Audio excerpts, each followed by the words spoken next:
Bueno, pues un placer estar acá el día de hoy. Muchas gracias a todos los organizadores. Doctor Llorea, un placer estar acá. Nos corresponde antes del almuerzo hablar de sostenibilidad, cambio climático y las metas empresariales en este contexto. Y pues estoy acompañado de un panel de personas muy reconocidas en la industria, presidentes de compañías, y es un placer estar acá el día de hoy. De lo que vamos a hablar para que lo tengamos claro es básicamente del tema del compromiso ante la gestión y las iniciativas empresariales frente al tema de cambio climático. Escuchábamos al viceministro esta mañana, eso nos orientaba un poco, el doctor Fabio Arjona, con algunos aspectos desde la óptica de Nature Conservancy, etcétera, etcétera, y pues evidentemente este tema está en la agenda desde la óptica de la transición energética y pues como se mencionaba en la introducción, pues tenemos que hacerlo responsablemente. Entonces entender lo que están haciendo las empresas al respecto pues es absolutamente esencial. Entonces pues damas primero, doctora Marcela. Entonces desde el punto de vista de la realidad operacional, ¿cierto? Y para empezar con eso, ¿cómo se han venido transformando los procesos, las actividades a nivel de Geopark desde el punto de vista operacional, de manera tal que uno pueda decir, esto es lo que se está haciendo, esto es lo que estamos viendo a nivel interno en la organización y para acá vamos en el cumplimiento de este objetivo? ¿Me oye? Sí. Bueno, buenos días o tardes a todos y vamos a hacerlo corto porque creo que hay una multitud hambrienta. Bueno, gracias por la pregunta y por la invitación. Yo quisiera compartirles lo que estamos haciendo nosotros y desde cuándo lo estamos haciendo, porque nosotros hoy estamos hablando de cambio climático y estamos hablando de transición energética, pero este es un esfuerzo que las compañías están haciendo no desde el año pasado, sino desde hace mucho tiempo, que se ha, digamos, acentuado en los últimos años, pero que lo que hoy estamos viendo es el resultado de esfuerzos de hace mucho. Nosotros, en el caso de Geopark, estamos certificados en nuestra gestión de gases de efecto invernadero desde hace más de 5 años y lo que logramos con eso fue empezar a medirnos, bueno, y 5 años no parece largo, pero es que recordemos que Geopark en Colombia solo tiene 10. Entonces nos estamos midiendo y a partir de eso creamos una línea de la que podemos hoy decir, en algún momento decir, cuál es nuestra contribución o cuál es nuestra huella. Y a partir de eso también decidimos que íbamos a gestionarla por 2 razones. Una, porque es lo que toca hacer, es lo correcto, es lo que está en el espíritu de la compañía y de su compromiso, pero también porque es un excelente negocio. Y si uno tiene en cuenta estas 2 cosas, pues los esfuerzos que hagamos para reducir nuestra huella de carbono son valiosísimos. Nosotros el año pasado publicamos simultáneamente con la firma del acuerdo que suscribió toda la industria en Glasgow, un acuerdo de voluntades, comunicamos al mercado nuestro plan de reducción de gases de efecto invernadero. Y en el proceso, porque en esto más que las metas, también el proceso es muy importante, en el proceso nos dimos cuenta que Geopark estaba muy bien respecto de su intensidad. Es decir, nosotros estamos un poco, casi un poco más del 25% por debajo del estándar de la industria en términos de intensidad y ese fue nuestro punto de partida. Y eso es importante. ¿Y cómo llegamos allá? Pues nosotros habíamos ya desde hace rato pasado del diésel al gas, habíamos construido un oleoducto que nos disminuía el transporte en carro tanque y dijimos, bueno, ¿y qué más hacemos? Porque es que ya arrancar con 15 kilogramos de equivalentes de carbono por barril pues ya es bajito cuando el estándar de la industria está en 21. Y uno dice, ¿en dónde más mejoramos? Bueno, tenemos muchas iniciativas, hicimos unos compromisos importantes. Al 2025 vamos a estar reduciendo entre el 35 y el 40% de nuestra huella. Al 2030 vamos a estar reduciendo entre el 40 y el 60% y en alcance 1 y 2 por supuesto, y al 2050 nos hemos planteado un reto de ser carbono neutrales en alcance 1, 2 y 3 en lo que podamos manejar a través de la compañía. Y ese segundo paso al 2025 lo vamos a hacer mucho antes del 2025 porque el eje central de la estrategia está en la interconexión. Entonces debo contarles que en próximos días vamos a estar anunciando que nos estamos interconectando al Sistema Eléctrico Nacional. Vamos a estar en principio generando 5 megavatios y antes de finalizar junio deberíamos estar generando 50 megavatios. Esto quiere decir que el 90% de nuestra producción, que está en Llanos 34, que es el bloque, digamos, más importante, de más del 60% de producción de la compañía, va a estar interconectado y ustedes saben que ese es nuestro sistema interconectado básicamente de la matriz hidroeléctrica. Entonces eso reduce sustancialmente la huella y después de esto vamos a complementar esto con la entrada en operación en el mes de julio o agosto, China permitting, que podamos poner en operación nuestra granja solar con la que vamos a generar 10 megavatios adicionales. Entonces todo esto nos va a permitir cumplir la meta mucho antes del 2025 y pues a eso le sumamos muchas otras iniciativas de eficiencia energética que pasan por algo que nos encanta y es poder patrocinar todos estos proyectos de innovación desde nuestros propios profesionales y por supuesto patrocinar, estimular y algunos de esos funcionarán, algunos no, le estamos metiendo toda la tecnología y toda la disposición de nuestro equipo de IT, estamos aplicando inteligencia artificial en algunos proyectos, estamos trabajando en reducción de todas las cosas operativas que muchos ingenieros aquí ubican mucho más fácilmente que yo, pero estamos trabajando en disminuir la temperatura de las calderas, en reducir el consumo de energía, de distintas maneras y con distintas iniciativas, en fin, todos los temas que están asociados a mitigación, por supuesto, pero específicamente a eficiencia y reducción en el consumo de energía. Así que yo creo que vamos a cumplir con esa meta, esperamos que sí, esperamos estar anunciando próximamente al mercado toda la interconexión que va a ser un hito muy, muy importante para nosotros y para el sector, porque pues Llanos 34 aporta un muy buen porcentaje de la producción privada del país. Muchas gracias, Marcela. En línea con eso que se menciona, y la pregunta va para Carlos, hablábamos ahí preparando esto hace unos minutos y discutiendo el contexto. El viceministro se refería al tema también de esa reducción de un 51% de emisiones de gases de efecto invernadero al año 2030. Y siempre pues eso genera una discusión que yo planteo como lo que pasa a veces en la discusión en California. Cuando uno mira en California, entonces para mañana por la tarde todo el mundo tiene que tener carro eléctrico.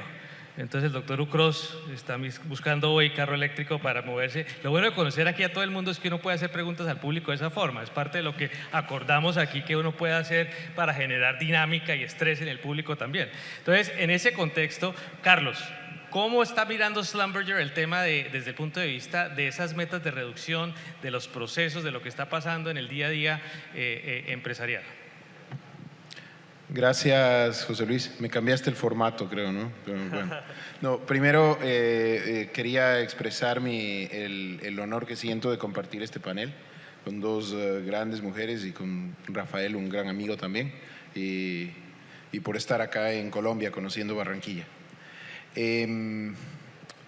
Yo quiero hacer unas reflexiones antes de tratar de responder tu pregunta. La primera vez que se comenzó a hablar del tema del cambio climático fue exactamente hace 40 años en el Congreso Mundial de la Tierra en Río de Janeiro.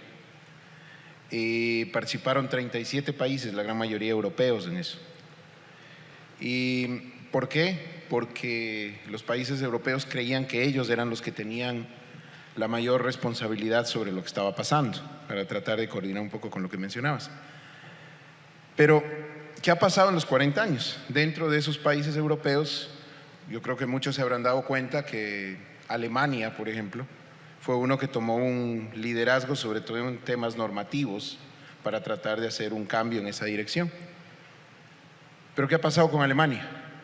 En 40 años, su matriz energética en la dependencia de combustibles fósiles pasó de 87% a 83%. Yo creo que mucho walk y poco talk, probablemente. Entonces, ¿por qué menciono esto? Porque también nuestra industria, y lo mencionaban en unos slides hace un momento, contribuye con el 42% al impacto en las emisiones al cambio climático, en alcances 1, 2 y 3. Entonces, las cosas tienen que pasar por nuestra industria, definitivamente. Somos parte de la solución más que parte del problema. Entonces, ese es otro punto muy importante a considerar. Pero hay uno adicional. Para el 2030 planteamos que tiene que reducirse el 50% en las emisiones. Pero al mismo tiempo, para el 2030 queremos un crecimiento económico mundial del 40%. Es un doble desafío y las cosas tienen que ir en esa dirección. Y definitivamente se los garantizo, y el conflicto actual está demostrando que no va a pasar nada sin nuestra industria. Y estos 40 años de historia con un país enfocado también lo demuestran. Entonces, hago esta acotación, esta introducción, y aquí lo ligo un poco a mi propósito personal. Yo pienso que todos como líderes tenemos una obligación de crear nuevos talentos en nuestra gente. Talentos como la colaboración, como la empatía, como la autenticidad, como el hacer las cosas con un propósito y realmente poner eso por delante porque si no, nada va a pasar. Si no, nos va a pasar lo mismo que le pasó a Alemania en 40 años.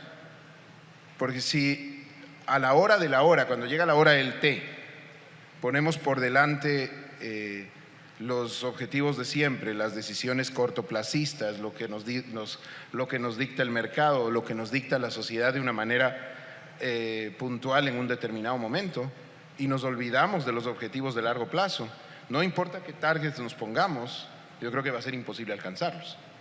Entonces, y todas esas características que mencioné, resulta que son al mismo tiempo, y aquí tengo el gusto de compartir con dos mujeres, son características intrínsecas de liderazgo femenino, que no es solo de la mujer, el hombre también puede tenerlo, pero que son fundamentales para avanzar en la dirección correcta.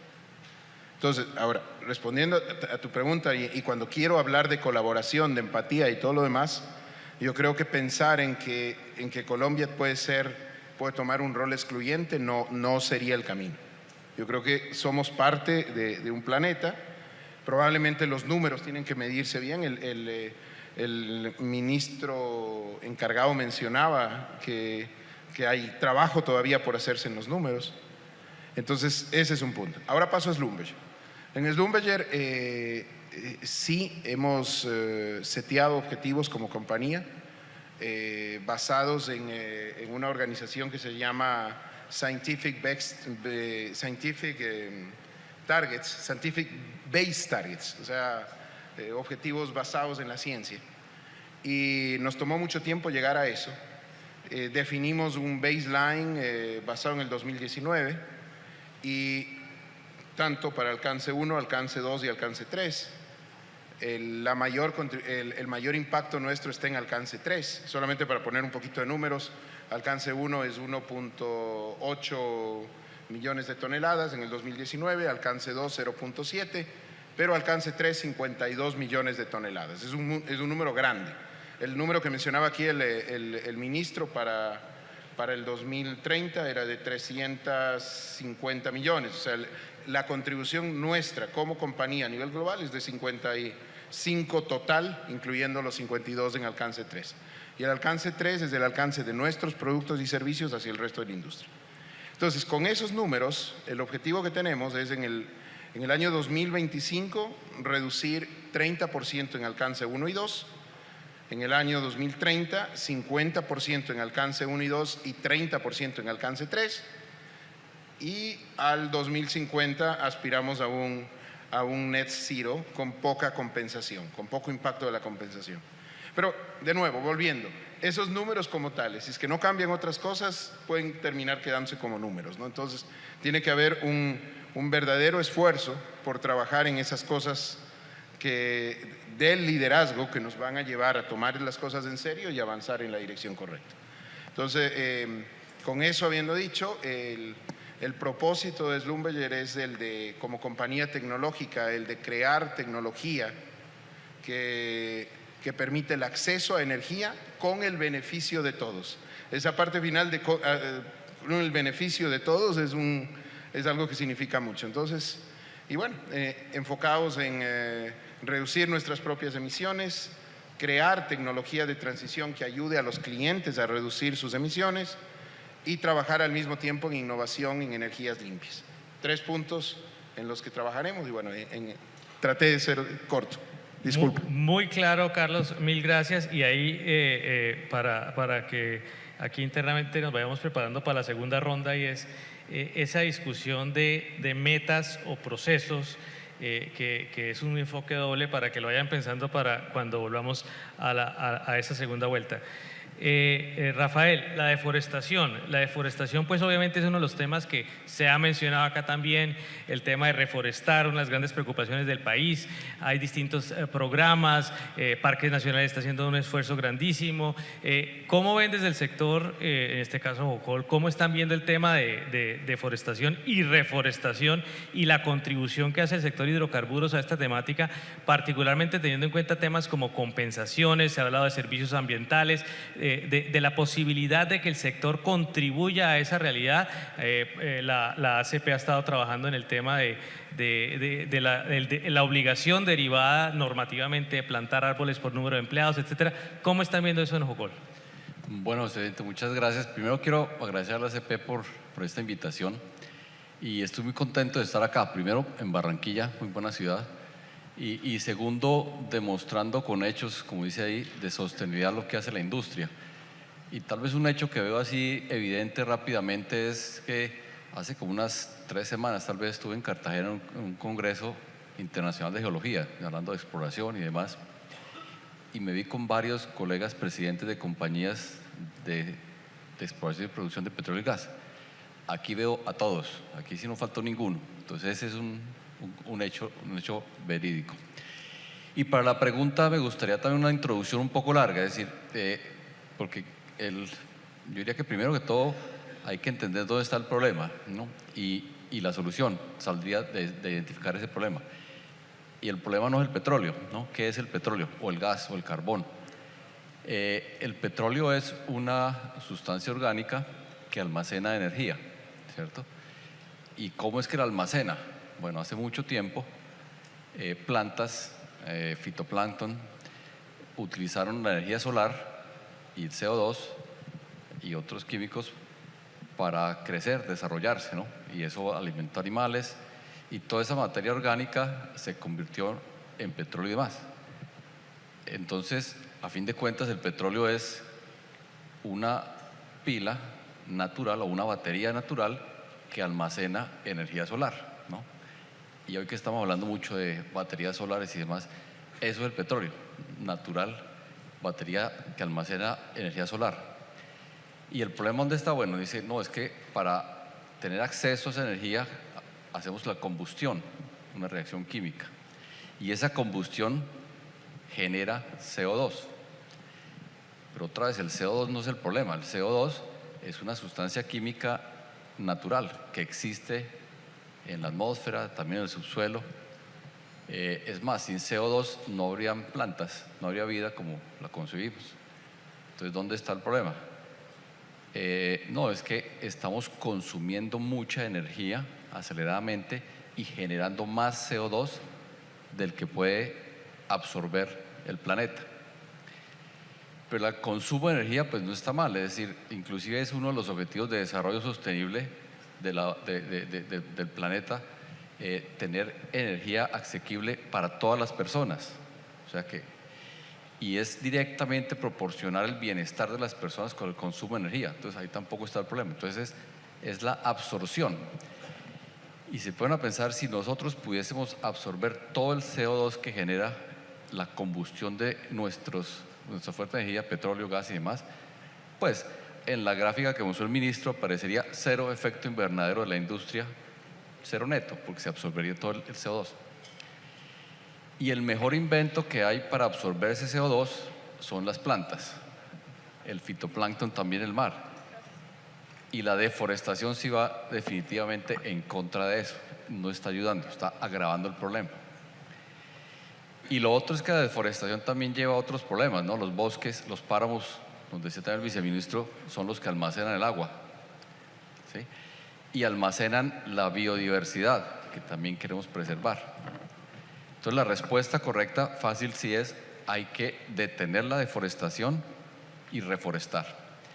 Y eso es lo que está haciendo la industria.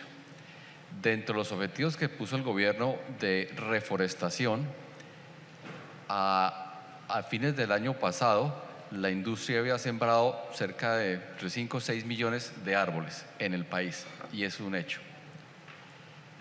Y seguramente vamos a concluir el periodo de 2022, yo esperaría con unos cerca de 8 millones de árboles, 8 millones, es un gran número. Particularmente en el grupo Ecopetrol, al 2021 había contribuido con 4.4 millones, y Jocol en particular con 1.3 millones de árboles. Es decir, una tercera parte de lo del grupo Ecopetrol, y nosotros producimos como un 5% de lo que produce el grupo Ecopetrol. Entonces, desde Jocol sí estamos haciendo un esfuerzo visible e importante en esta contribución. Y no es algo nuevo, no es algo nuevo. Por allá en 1994, Jocol creó una reserva natural, que es la Tribuna, que está en el Huila, y en realidad es muy bonita, y es un bosque seco tropical con una gran preservación de especies habitantes de ese particular ecosistema. Y actualmente nuestro mayor lugar de siembra de árboles es el campo Ocelote, que queda en el llano. Y yo fui cuando iniciamos a sembrar, y desde cuando uno llega en avión, eso es cerca en Puerto Gaitán, no se veía nada, un terreno seco. Ahora va uno y sí se ven ya las plantas. Ya las plantas inicialmente tenían como 10, 15 centímetros, ya tienen, no sé, 50 centímetros, ya se alcanzan a ver. Y la idea que tenemos es que cuando uno invite a alguien, vaya al campo de petróleo, va, se queda al día y se devuelve y le pregunten qué vio. Vimos una reserva forestal y no vimos nada más. Una reserva forestal que captura CO2, pero también produce energía. Es el tipo de contribución que queremos hacer nosotros. Muchas gracias, muy amable, Rafael. Doctora Ana, a nivel de Shell, ¿cómo están viendo el tema del cumplimiento de estas metas, de la realidad de una transición en la que hay una contribución necesaria al tema de cambio climático y esa realidad cómo la están mirando tanto internacionalmente como en Colombia a nivel de Shell en este momento? Bueno, primero, obviamente un agradecimiento a Francisco, a todo el equipo de la ACP que nos dio una excelente excusa para volvernos a ver en Barranquilla. Hay muchas personas que yo no veía hace una pandemia, así que ha sido un placer verlas y estoy segura que van a ser 2 días de conversaciones adentro y afuera muy provechosas. Efectivamente, José Vicente, quisiera como dividir la conversación como en 3 puntos. Para contestar tu pregunta, la primera es ¿cuáles son las metas? ¿Cuál es el objetivo? ¿Cuáles son esas metas a largo y corto plazo, como decía Carlos, que nos hemos trazado en Shell para poder contribuir a la lucha contra el cambio climático y la descarbonización de la economía? Lo segundo, el cómo lo queremos hacer. Lo tercero es un poco de un reality check, cómo vamos, ¿no? Porque uno puede poner metas y hacer muchas proyecciones, pero si no hace un trabajo juicioso de ir mirando cómo van las cosas, pues no sabe si la fórmula le está funcionando o no. Entonces vamos a hablar un poco de cómo vamos en ese ejercicio y lo último es un poco eso cómo se aterriza en Colombia, eso qué significa para lo que estamos haciendo en Colombia. No se preocupen que no les traje 150 slides, solamente son un par de números y de gráficas que por lo menos a mí me ayudan a hilar un poco mejor la conversación, así que probablemente es más para mí que para ustedes. Entonces, impulsando el progreso es el nombre de la estrategia que en el 2020 definió Shell para precisamente acelerar el proceso de descarbonización de la economía y acelerar el rol que las compañías energéticas, incluida Shell, tienen en ese proceso de descarbonización de la economía. Y lo decidimos llamar Impulsando el Progreso, un poco con el llamado que hacía Carlos, porque creemos que la descarbonización de la economía, la reducción de emisiones, tienen que ir siempre en un diálogo permanente con garantizar el acceso a energía constante, pagable o affordable, como se llama en inglés, que nunca he encontrado un término en español que lo defina exactamente, asequible, diría yo, y mucho más limpia, por supuesto. Y cómo vamos efectivamente viendo el impacto que el poder acceder a ese tipo de energías tiene en la sociedad. Entonces, el mensaje de amor de los abogados, que se lo resumo en: por favor, no tomen ninguna decisión de inversión con base en la información que les voy a presentar el día de hoy en relación con Shell. Muy bien, este es Impulsando el Progreso. Es, digamos, una estrategia que tiene cuatro puntos en los cuales nosotros nos estamos concentrando. El primero, nuestra meta a largo plazo, ese camino o esa luz al final a la que queremos llegar. Ser carbono neutral para el 2050. Carbono neutral en Scope 1, 2 y 3. Es decir, carbono neutral en nuestras operaciones, en la energía o las fuentes energéticas que utilizamos y también en los productos y servicios que le llevamos a los terceros. Uno diría que la parte 1 es relativamente, no sé si más fácil, pero está más en control. El gran reto, hemos visto nosotros, por supuesto, es el Scope 3. Pero nuestra meta, y quiero eso dejarlo súper claro, es ser carbono neutral en Scope 1, 2 y 3 para el 2050. Obviamente, como decía Carlos, eso se ve lejísimos. Entonces hemos hecho también un ejercicio de poner metas al 2025, 2030, inclusive al 2022, donde dijimos que íbamos a reducir entre 3 y 5% las emisiones de Scope 1 y 2. Y ahorita vamos a ver un poco en ese ejercicio de chequear la realidad, cómo vamos con eso. ¿Y eso cómo lo vamos a conseguir? ¿O cómo creemos que es un camino adecuado? Y no es una receta mágica, es la que nosotros, digamos, en consultas con nuestros diferentes actores, la sociedad, los gobiernos, nuestros inversionistas, llegamos a esta estrategia que voy a tratar de simplificar. Entonces, lo primero es una cosa muy importante y es impulsando las vías, impulsando a los hogares. ¿Cómo? A través de proveer, digamos, productos energéticos mucho más limpios, mucho más asequibles y mucho más confiables, porque el tema del acceso y la confiabilidad de la energía es muy importante. Y ahí aprovecho para mandar la primera cuña sobre el rol, por ejemplo, que tiene el gas natural en precisamente darle confiabilidad a la energía que todos recibimos. Pero impulsar las vidas o impulsar los hogares también pasa por un elemento muy importante, que lo tocó Rafael, lo tocó Carlos, y es cómo nosotros impulsamos generar una sociedad mucho más incluyente y diversa. Y eso pasa por tener una compañía que al final logre reflejar a los clientes, a los gobiernos y a las comunidades con las que nosotros nos relacionamos todo el tiempo. Y aquí tengo que hacer un punto de partida y un comentario, y es que celebro mucho ver la diversidad que hay en este escenario. No solamente en el escenario grande, sino, digamos, en el público. Hay diversidad nacional, hay diversidad de género. Aprovecho para saludar a mis colegas y amigas de Women in Connection que están acá. Hay diversidad también de origen geográfico, tenemos ingenieros, abogados, sociólogos, y yo creo que eso es una cosa muy importante, como este sector ha podido avanzar en tener diversidad y en poder reflejar efectivamente a los clientes a los cuales nosotros servimos. Entonces, impulsando las vías es toda una estrategia para impulsar la vida de las personas, los hogares y crear una sociedad más incluyente, con metas, obviamente, directas y muy duras en materia de la composición de nuestra compañía. Y, por ejemplo, en materia de equidad de género, tenemos unas metas muy claras en los próximos 5 años para garantizar una participación femenina en los 1.400 trabajos top de la compañía. Yo todavía no estoy dentro de esos 1.400, pero vamos en un proceso de avance importante y yo creo que en eso también hay que poner metas. No se trata de solamente temas operacionales o tema de los productos, sino también cómo somos como compañía, porque al final el éxito de esta estrategia de cualquiera va a pasar por las personas que efectivamente la implementen y por eso es importante trabajar con las comunidades, pero también hacia adentro, entrenarnos y tener una fuerza de trabajo diversa. Segundo elemento súper importante es la naturaleza, ¿cierto? Respetar la naturaleza, protegerla, pero además hacer cosas más allá de eso. Y Rafael lo explicaba cuando nos estaba un poco caminando por cuáles son los temas críticos o claves para efectivamente lograr una descarbonización de la economía y disminuir los gases totales de efecto invernadero. Y yo creo que ahí el respeto por la naturaleza, nosotros tenemos como 2 aproximaciones. Una, con unas metas desde el punto de vista operacional muy claros en materia de manejo de aguas o utilización de aguas en nuestros temas operacionales.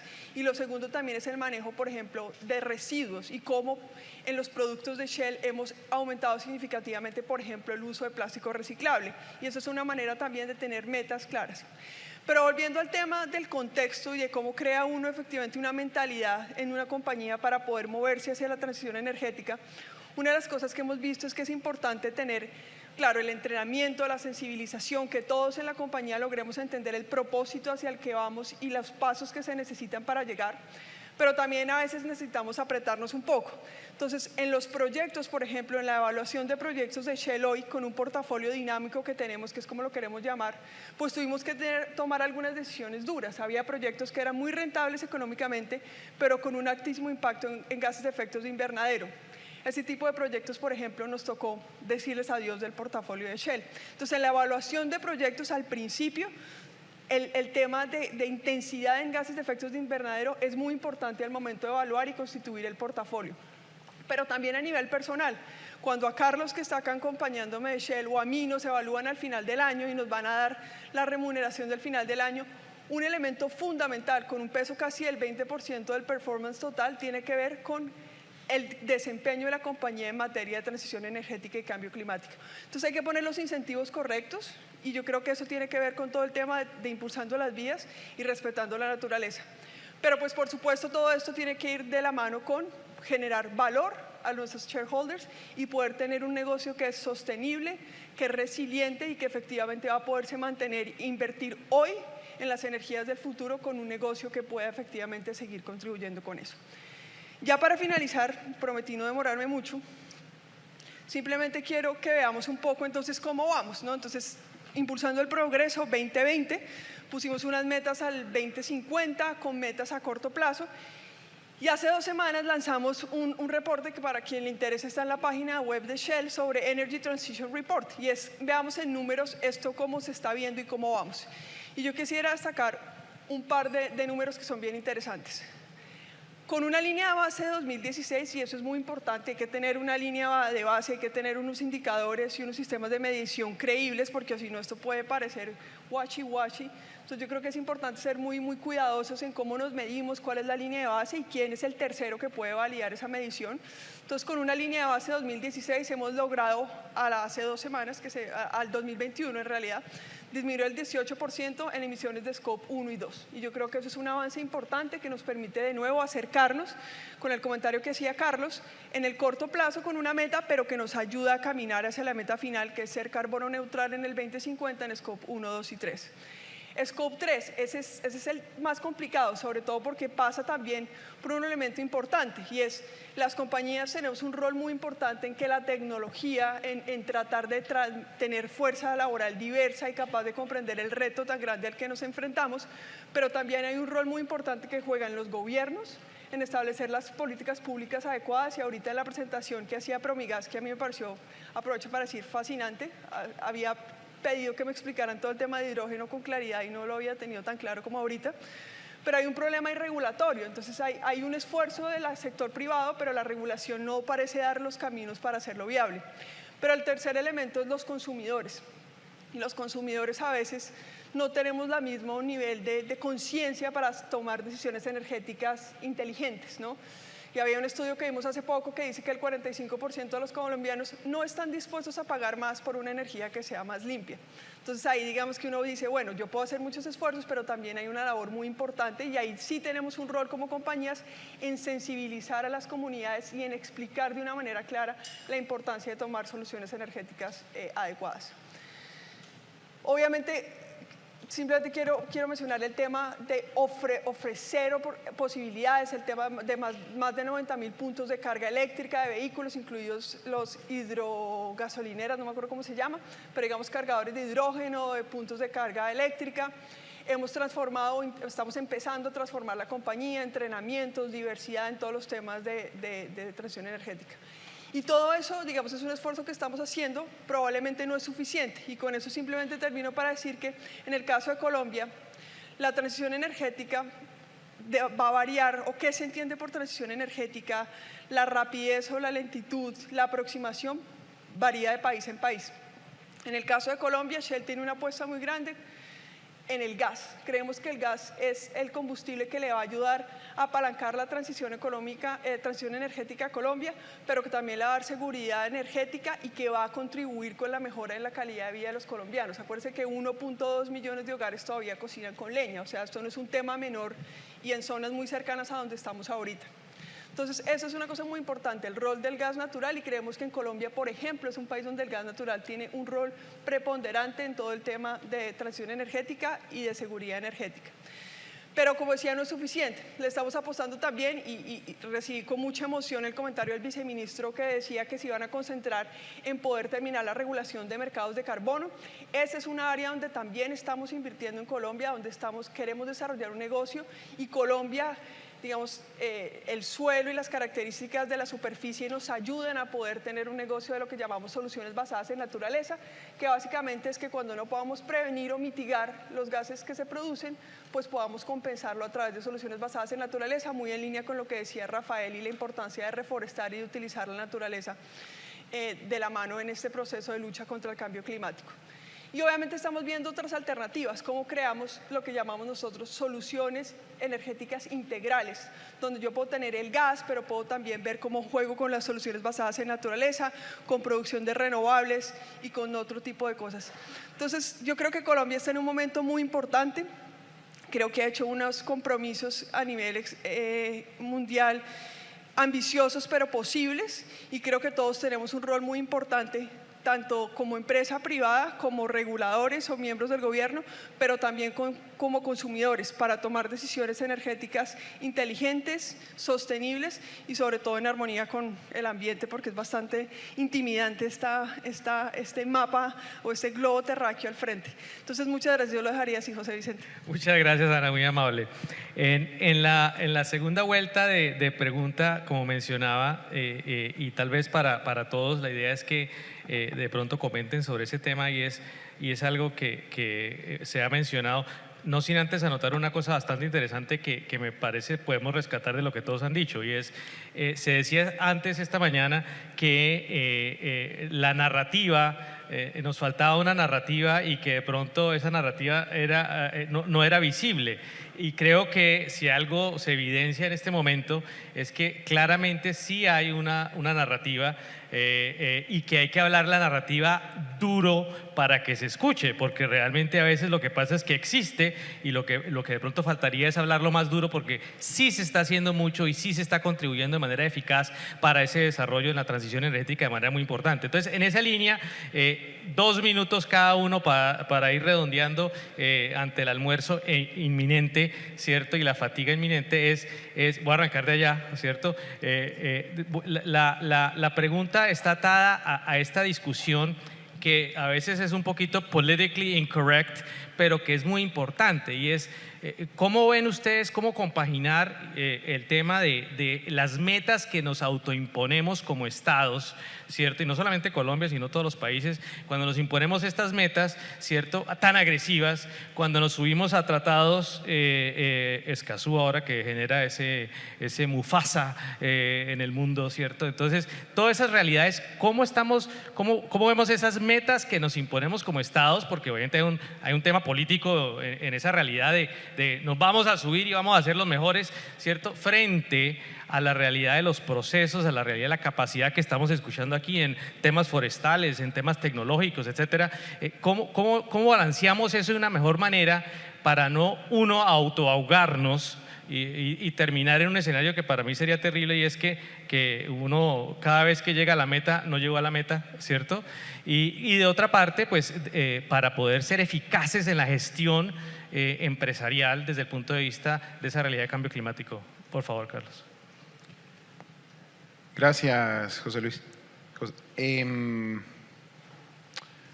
Yo pienso que arranca con estar claros en nuestra responsabilidad, arranca con estar claros en nuestro compromiso y tener convicción absoluta de que hay que ser parte de la solución.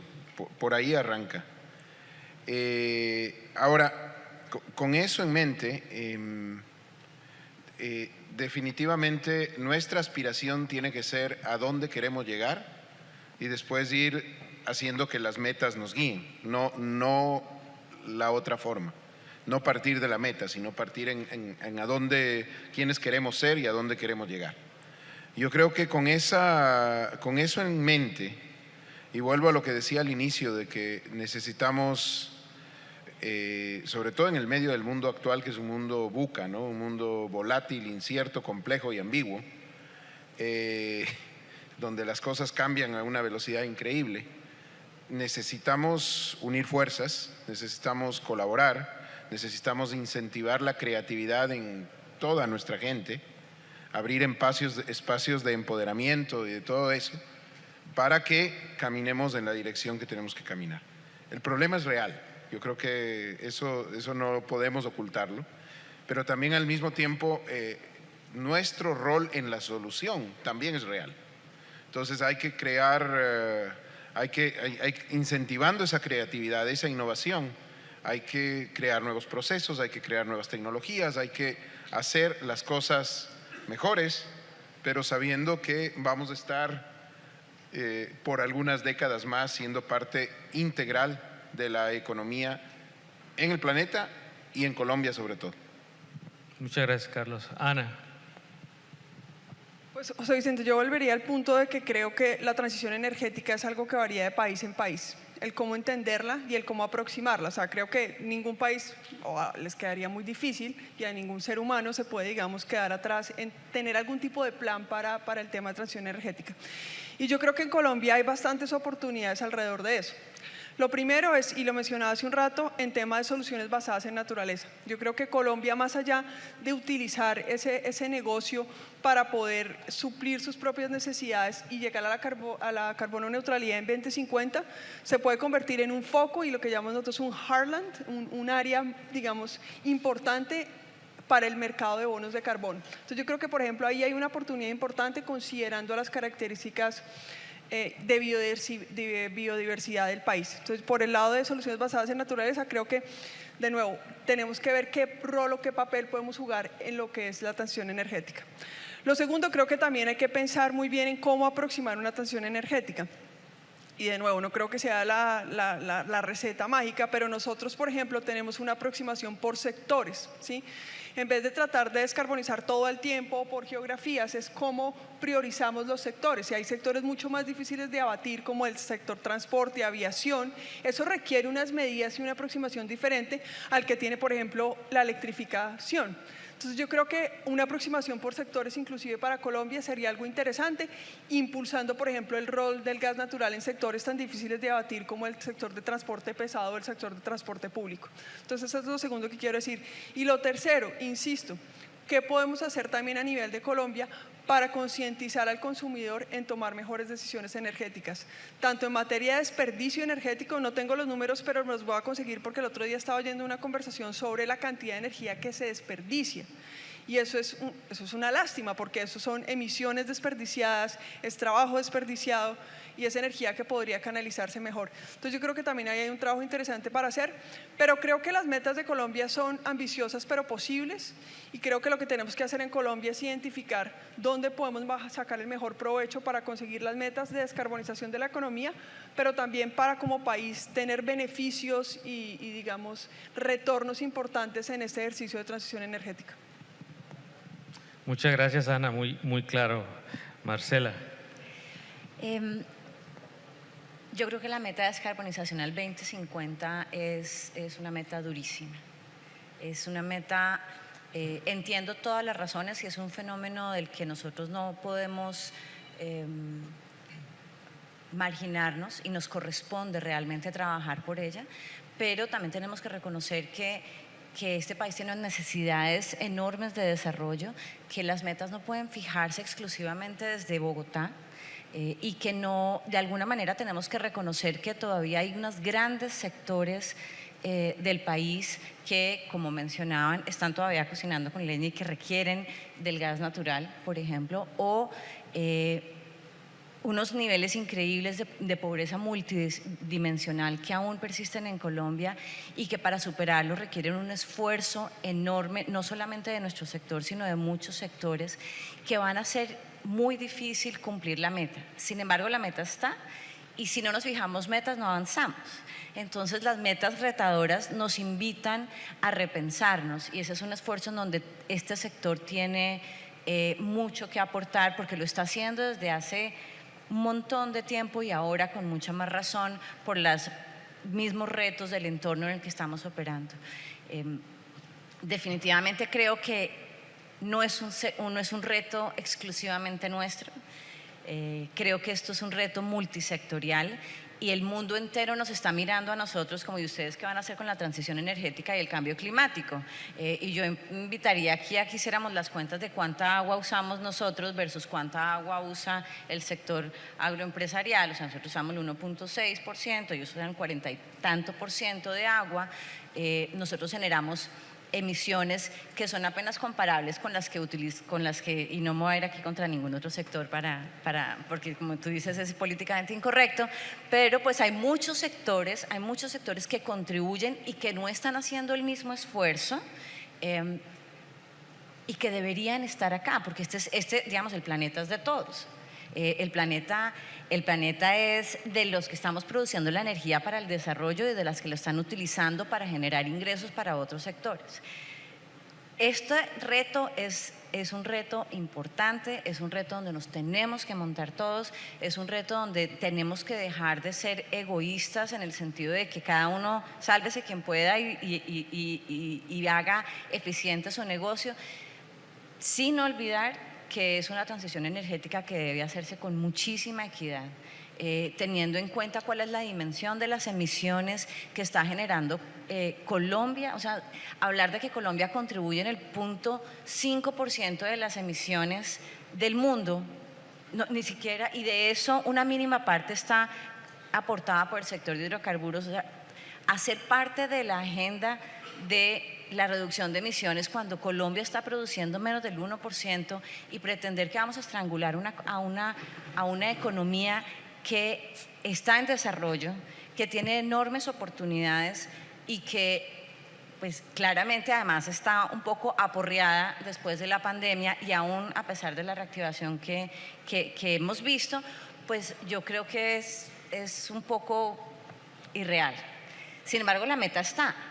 Y pues nos invita a todos a trabajar por ella, a seguir mejorando y además porque por más que aportemos una mínima parte de las emisiones, pues todos estamos en igualdad de condiciones en este planeta.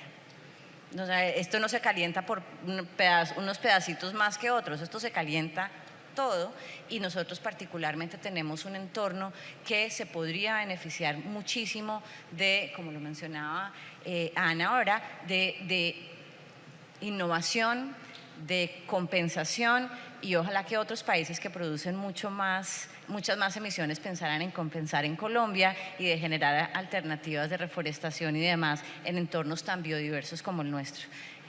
Ante todo, transición con equidad, trabajo multisectorial y pues compromiso de todos nosotros y los consumidores y nosotros como consumidores y nosotros como familias. Muchas gracias, Marcela, muy amable y muy claro. Me hace recordar la frustración que siento cuando veo un camión en las vías colombianas emitiendo gases efecto invernadero, ¿cierto? Y marco el 737 y me contesta un buzón de voz que dice opciones 1 a las 7, 6 emisiones. Favor digitar el número de la cédula del infractor, favor indicar las placas del infractor. Entonces tenemos que, toda la razón, muy importante, tenemos que ser conscientes de esa realidad porque si no estamos haciendo poco cuando estamos haciendo mucho este sector. Rafael. Bueno, yo creo que varias cosas que dijeron seguro las voy a repetir, pero de pronto desde otro ángulo. Yo creo que las metas hay que sopesarlas bien y entender para qué son y para qué no. Es decir, las metas no son para lograrlas a todo costo, independientemente del cómo lograr la meta. Yo creo que el cómo es a veces o generalmente más importante de la meta del número en sí. Y doy un par de ejemplos. en una conferencia que estuve, escuché a un ministro de un país africano y el ministro decía, nos están exigiendo descarbonizar nuestra sociedad y nunca hemos estado carbonizados, nunca disfrutamos de los beneficios de la energía abundante, disponible, asequible que brindan los hidrocarburos. Entonces hay que pensar eso con equidad. Y eso es en el África, pero está en Colombia. También ya aquí hablamos de que en Colombia no se le puede decir a un señor que cocina con leña, sabe que ya no cocine más con leña ni con gas, va a tener otra solución mucho más costosa, pero deje de hacer lo que está haciendo. Hay que pensar eso, ¿no? Equidad. El otro tema también, y este ya no fue en conferencia, no me la paso en conferencias, ese ya fue por televisión, un ministro alemán diciendo que en Alemania habían prohibido el fracking que buscaba producir gas para ese 83% de energía que necesitan, y lo prohibieron el fracking y ahora están comprando gas que se produce con fracking en los Estados Unidos, sin tener el beneficio de la inversión local y con una mayor huella de carbono, porque tienen que mover un tanquero desde los Estados Unidos hasta Alemania. Entonces, esa tampoco es la forma de reducir, es decir, prohibir el fracking tampoco es la forma. Entonces, después cuando uno dice qué es lo que no debo hacer, qué es lo que debo hacer, pensando en la condición de país, que también se habló, qué somos, qué no somos, lo dijeron también por mi gas, aquí producimos gas, otros países no, o sea, nuestra solución tiene que ser diferente, eso. Y ya para cerrar, ¿qué tipo de soluciones son las que me gustan más? Las soluciones basadas en la naturaleza, definitivamente. Nosotros los humanos somos muy inteligentes y hemos desarrollado muchas cosas, pero la naturaleza fue la que nos creó, ¿no? Entre otras cosas, o sea que, como dirían aquí en Barranquilla, Junior, tu papá, ¿no? Entonces, la naturaleza está primero. Muchas gracias, Rafael. Muy amable. Acá dirían que, porque ajá. Sí, no. Bueno, muy bien. Este es el momento en que los panelistas se pusieron de acuerdo en ir llamando al público para hacerles preguntas, arrancando por el doctor Zamora, vamos a hacer unas preguntas. No, mentiras. Es la una, muchas gracias a todos, agradezcamos a los panelistas, muy amables y cumplimos con el tiempo. Muchas gracias.